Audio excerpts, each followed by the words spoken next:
오늘 우리에게 주신 하나님의 말씀은 출애굽기 10장 21절에서 마지막 절 29절까지 말씀입니다. 출애굽기 10장 21절에서 29절까지 말씀입니다. 제가 가진 성경으로 구약성서 96페이지에 있습니다.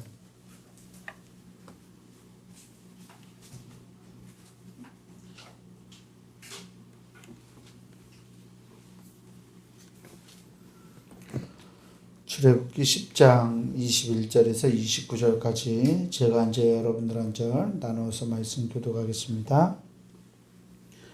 여호와께서 모세에게 이르시되 하늘을 향하여 내 손을 내밀어 애굽 땅 위에 흑암이 있게 하라.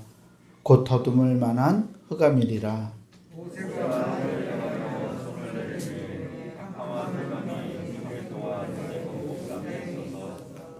그동안은 사람들이 서로 볼 수 없으며 자기 처소에서 일어나는 자가 없으되 온 이스라엘 자손들이 거주하는 곳에는 빛이 있었더라.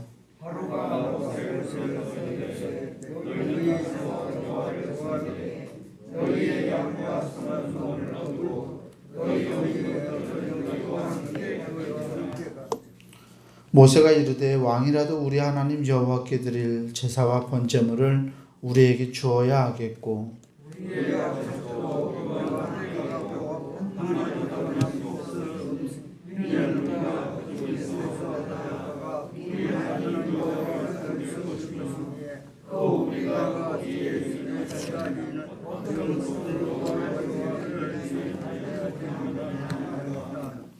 여호와께서 바로의 마음을 완악하게 하셨으므로 그들을 보내기를 기뻐하지 아니하고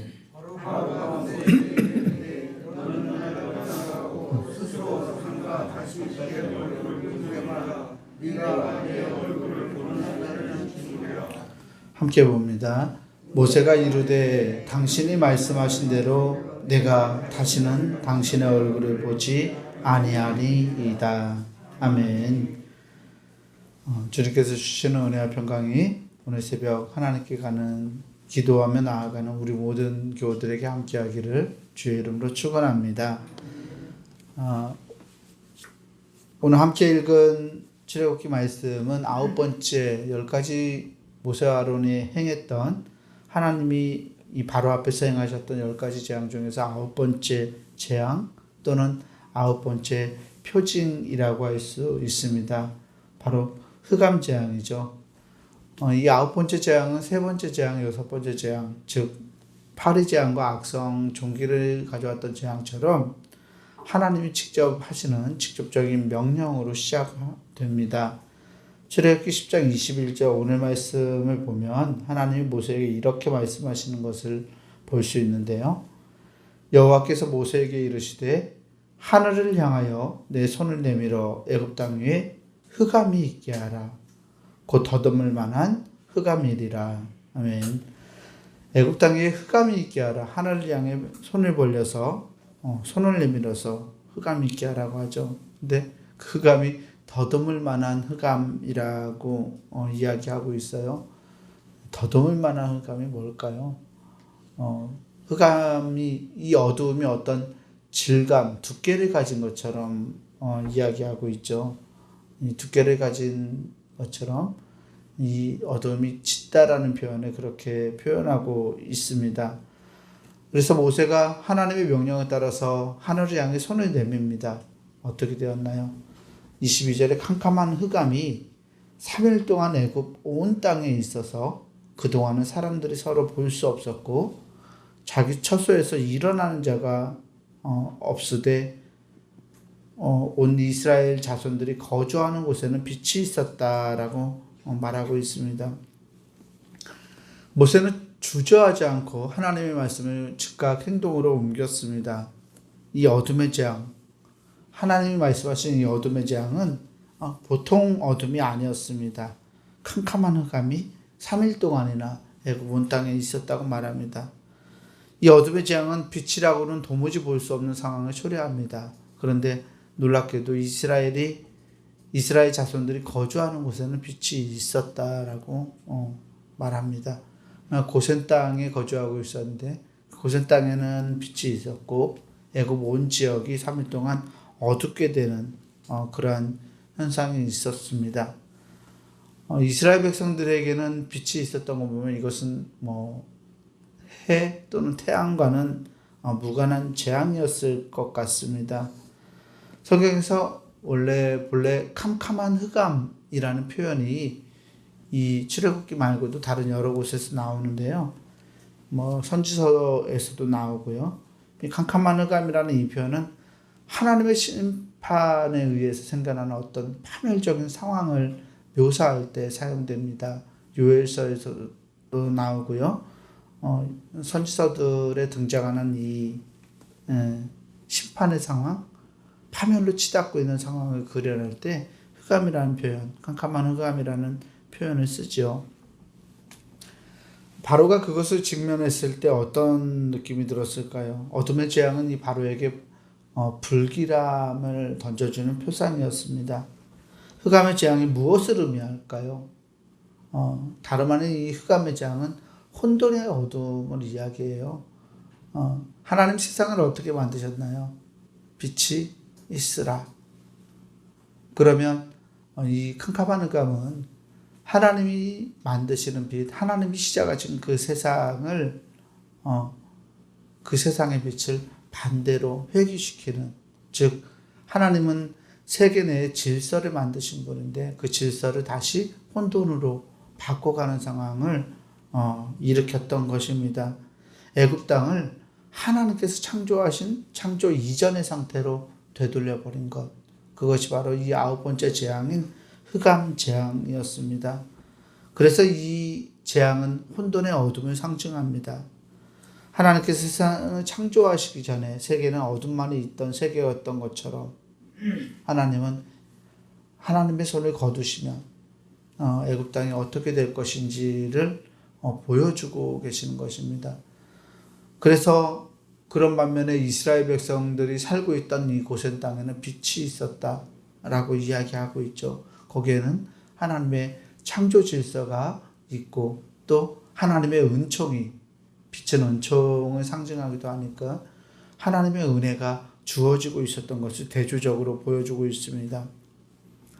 다른 한편으로 하나님이 이 어둠 재앙, 캄캄하게 만드는 이 흑암의 재앙을 행하셨던 것은 이집트 사람들이 가장 최고의 신 중에 하나로 꼽고 있었던 태양신 라, 알라 할 때 그 라요.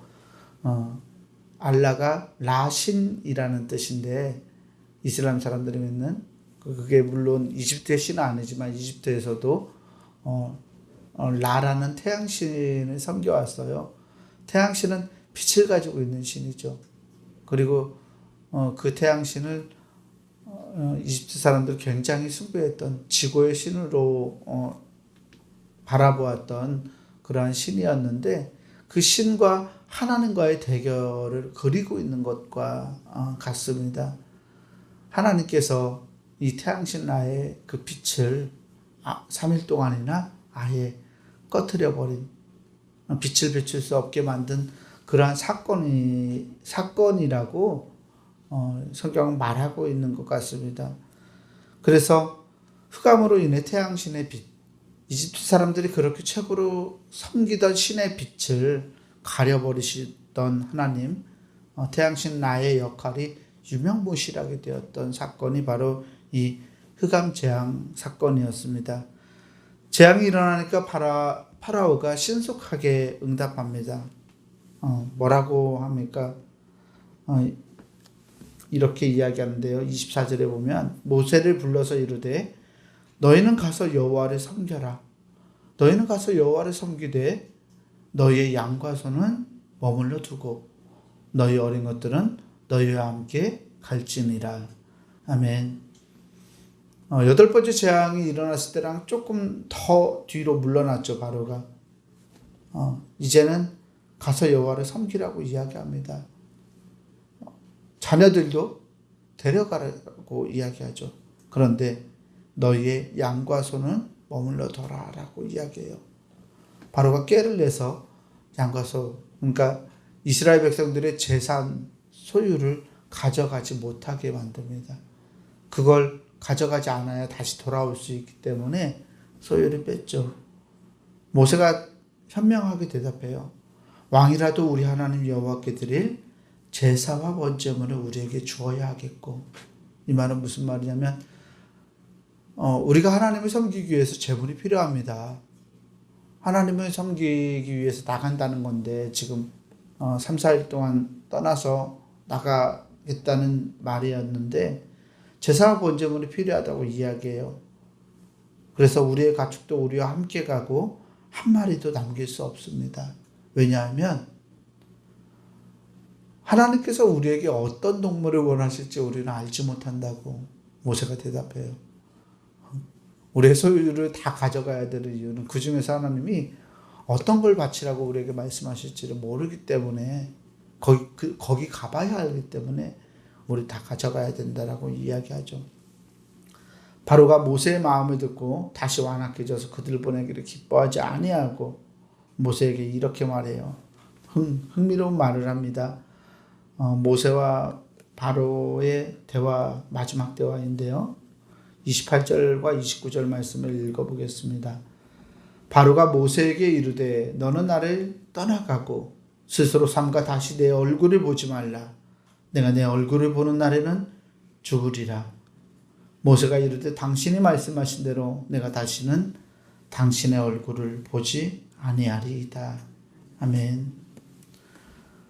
바로가 모세에게 하는 말이 누구의 말과 닮아 있죠? 어때요? 다시 내 얼굴을 보지 마라. 내가 내 얼굴을 보는 날에는 죽으리라. 누가 하는 말이에요? 하나님께서 하시는 말인데 바로가 그 말을 하고 있어요. 무슨 얘기예요? 바로가 자기가 마치 신이라도 된 것처럼, 신처럼 모세 앞에서 행동하고 있는 것을 보여주죠. 내 얼굴을 보지 말아라. 내 얼굴을 보면 죽을 것이다. 이 말은 은혜를 베푸지 않겠다는 말이기도 합니다. 얼굴을 본다는 말이 은혜를 주시다, 은총을 준다라는 의미를 가지고 있는 것처럼 너에게 은혜를 베푸지 않겠다. 다시 내 앞에 눈에 띄면 너는 죽을 것이다 라고 이야기해요. 모세가 비꼬는 듯이 이야기하고 떠나갑니다. 모세가 이래요. 당신이 말씀하신 대로 내가 다시는 당신의 얼굴을 보지 아니하리이다. 순종하는 것 같지만 아니죠. 모세가 시사하는 바가 뭐겠어요? 내가 다시는 당신의 얼굴을 보지 않겠다. 이제 앞으로 당신 얼굴 볼 일 없다라는 말이죠. 그리고 모세가 알았든지 알지 못했든지 하나님의 심판은 바로에게 임했고 바로는 모세의 얼굴을 10번째 재앙 때가 있었지만 다시 보지 못하게 됩니다. 왜냐하면 10째 재앙이 예고되고 이것이 계속 연결되는 점이기 때문에 바로가 홍해에서 빠져 죽어가죠. 네. 오늘 9번째 재앙을 통해서 하나님이 참 신이라는 것을 이 태양신 라를 제압함으로써 흑암으로 제압함으로써 하나님이 참 신이라는 것을 드러내주고 있습니다. 그리고 이 바로와의 대화를 통해서도 하나님은 당신만이 진정한 신이고 하나님이심을 말씀하고 있습니다. 하나님은 질서를 만드시고 빛을 주시고 생명을 허락하시는 하나님입니다. 하나님께서 이스라엘 백성들을 안에 함께 있었을 때는 이스라엘 백성들의 땅에는 흑암이 임하지 않았던 것을 기억합니다. 하나님이 빛이 되어 주셨기 때문이고 하나님이 우리를 만드신 그 창조 질서를 유지하시고 계속 지켜가시기 때문에 그렇습니다. 사실 이것은 굉장히 큰 우리에게 의미를 줍니다. 하나님의 은총, 하나님의 은혜가 아니면 우리가 한시라도 살아갈 수 없다라는 것을 말씀이 우리에게 보여주고 있기 때문에 그렇습니다. 이스라엘 백성과 대조되는 이집트 사람들의 삶을 통해서 하나님은 우리에게 생명을 주시고 은혜를 주셔서 우리로 삶을 살아가게 만드시는 창조주 하나님이신 것을 가르쳐 주셨는데 우리가 믿고 신앙하는 하나님이 이렇게 날마다 우리에게 얼굴을 비춰주시고 은혜를 더해 주시는 분인 줄 믿습니다. 바로는 내 얼굴을 보지 마라. 내가 내 얼굴을 보는 날에는 죽으리라고 말씀하셨지만 하나님은 나의 얼굴을 바라보라고 오늘도 우리에게 말씀하십니다. 하나님의 얼굴을 구하고 하나님의 은총을 찾고 하나님의 그 은혜를 받아서 세상을 살아가라고 우리를 부르십니다. 그 하나님을 믿음으로 고백하고 하나님의 은총을 누려갈 수 있는 복된 하루 되기를 주의 이름으로 간절히 축원합니다. 기도하겠습니다. 사랑과 은혜의 하나님 감사합니다. 하나님의 자비로우신 얼굴을 우리에게 비추시고 우리에게 은혜를 주셔서 삶을 살아갈 수 있음을 하나님 기억합니다. 하나님 주님 주신 은혜가 아니면 단 한순간도 우리가 살아갈 수 없음도 깨닫습니다. 이 세상에 창조의 질서를 허락하시고 이 세계를 만드시고 세계의 빛과 은혜를 비추어서 움직이게 하시고 이 세계를 운행하시는 하나님, 하나님의 놀라우신 은혜 가운데 우리가 살아갈 수 있음을 기억하며 오늘도 감사와 영광을 주님께 돌립니다. 하나님, 우리와 함께 동행하여 주셔서 주의 은혜의 해를 그 얼굴을 우리에게 비춰주시고 주님의 은총으로 힘얻어서 세상을 힘있게 살아낼 수 있는 우리의 하루가 될 수 있도록 우리를 붙들어 주시옵소서. 하나님과 함께 동행하는 복된 날 되기를 간절히 원하오며 우리 구주 예수 그리스도 이름으로 감사하며 기도하옵나이다. 아멘. 하늘에 계신 우리 아버지여, 이름이 거룩히 여김을 받으시오며 나라가 임하시오며 뜻이 하늘에서 이루어진 것 같이 땅에서도 이루어지이다. 오늘 우리에게 일용할 양식을 주시옵고 우리가 우리에게 죄 지은 자를 사하여 준 것 같이 우리 죄를 사하여 주시옵고 우리를 시험에 들게 하지 마시옵고 다만 악에서 구하시옵소서. 나라와 권세와 영광이 아버지께 영원히 있사옵나이다. 아멘. 우리 광고 하나 하겠는데요. 내일이 8월 27일이 우리 남아공 새로 지은 50주년 기념성전 봉헌 감사 예배가 있는 날이에요.